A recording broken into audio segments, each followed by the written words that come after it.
Hola a todos, seguimos avanzando con figuras planas, con polígonos, en este caso triángulos. ¿Qué es un triángulo? Un triángulo es un polígono de 3 lados y 3 ángulos.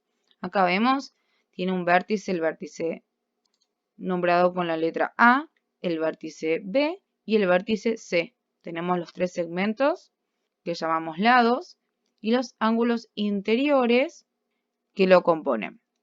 Los polígonos de 3 lados llamados triángulos se clasifican según sus lados y según sus ángulos. Según sus lados se clasifican en equilátero, isósceles, escaleno y según sus ángulos en rectángulo, acutángulo y obtusángulo. Bien, vamos a ver qué significa que un triángulo sea equilátero. Para que un triángulo sea equilátero debe tener estas 3 características. Los 3 lados iguales, sus 3 ángulos son también iguales y cada ángulo interior mide 60 grados. Para que un triángulo sea isósceles, el triángulo tiene que tener 2 lados iguales y el tercero desigual. Posee 2 ángulos iguales y el tercero desigual. Para que un triángulo sea escaleno, tiene que tener 3 lados desiguales, 3 ángulos desiguales y la suma de sus ángulos nunca superará 180 grados. Ahí vemos un dibujo. Ahora vamos a ver la clasificación por sus ángulos. Para que un triángulo sea un triángulo rectángulo, tiene que tener un ángulo recto. Ahí vemos dónde está ubicado el ángulo recto. Y la suma de los 3 ángulos interiores de un triángulo es siempre 180, ¿sí?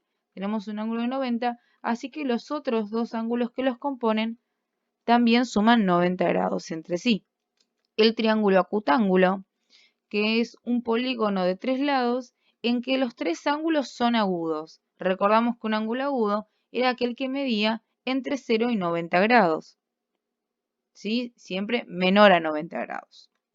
La suma de los 3 ángulos interiores también, como vimos, como todo triángulo, es igual a 180 grados. Por último tenemos el triángulo obtusángulo, que tiene que tener uno de sus ángulos obtusos. Un ángulo obtuso es aquel ángulo que su amplitud es mayor a 90 y menor a 180. Vamos a ver acá las distintas clasificaciones.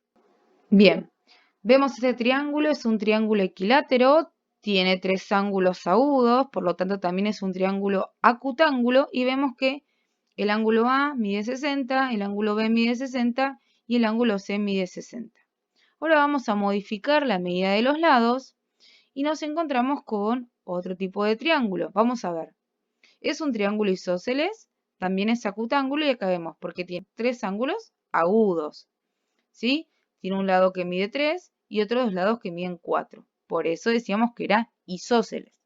Vamos a seguir modificando y acá tenemos otro triángulo isósceles donde también sus lados, tiene 2 lados iguales, 2 lados de 4 y un lado de 6 y vemos los ángulos agudos. Vamos a modificar otro. Acá estamos teniendo un triángulo escaleno obtusángulo. ¿Por qué? Porque tiene un ángulo obtuso, ahí lo marcamos de 114 grados. Si yo muevo, me voy a encontrar con otro triángulo obtusángulo donde el obtuso ahora está sobre A. Ahí lo tenemos marcadito. ¿Sí? Es isósceles y obtusángulo, porque tiene 2 lados iguales y un ángulo mayor a 90. Muy bien, ahora les comparto la actividad para trabajar. Tenemos que unir, ¿sí? Según corresponda. Triángulo isósceles con su descripción y con su figura.